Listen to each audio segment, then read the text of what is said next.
In today's wrap-up, the Court of Appeal has sent Tsarukyan's case for a retrial. The ECHR has rejected an application by Armenia's High Court judges to stay on in their jobs for an interim period. And Armenia's total number of coronavirus cases has surpassed 30,000.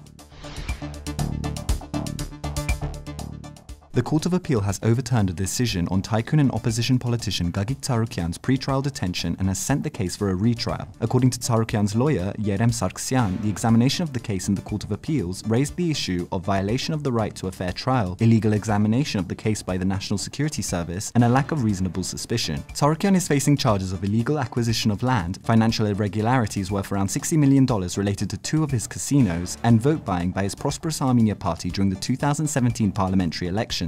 Though Parliament passed a motion calling for Tsarukyan's arrest and the NSS raided his residence, the case has become held up in Armenia's courts, which overturned the decision to arrest Tsarukyan. The European Court of Human Rights has rejected an application by 4 High Court judges in Armenia to freeze the enforcement of constitutional amendments and preserve their positions. The judges had requested that until a verdict is reached by the ECHR regarding the legality of their dismissal, an interim period should be established in which they can continue on in their positions. The High Court judges had already announced that they have no intention of resigning, but constitutional amendments had already been passed by Parliament which legalized their dismissal. The ECHR responded quickly that they will look into the matter, but will not call for a transitional stage in which they will stay on in their jobs. Recently, authorities also announced that the recently dismissed judges will not be allowed to enter the Constitutional Court building.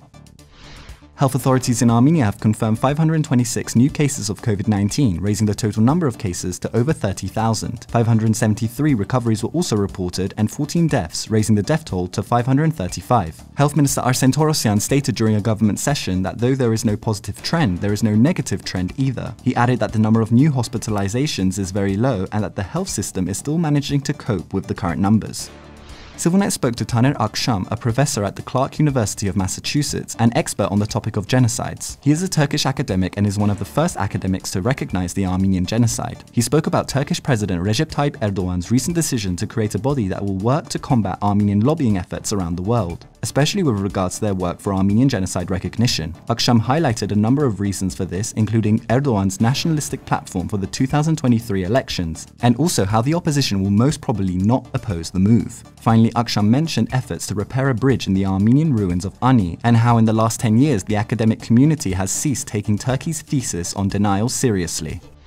And finally, ՍիվիլՆեթ's Tatul Hagopyan has written an op-ed regarding the removal of the history of the Armenian Church as a separate subject in the curriculum of Armenian schools. Education Minister Arayik Harutyunyan announced late last year that the subject will be included in the history syllabus and won't be taught as a separate subject. Hagopyan pointed out that this subject was only a recent thing, only becoming a school subject in 2002. Thus, it wasn't taught since 1991 and certainly wasn't taught during Soviet rule. Even during the First Republic from 1918 to 1920, a secular state was established, with religion being separate from the education system. Hagopyan also pointed out that there is no healthy debate currently in Armenia regarding this issue, and has been an indicator of the Apostolic Church being caught between the rhetorics of the old and new authorities of Armenia.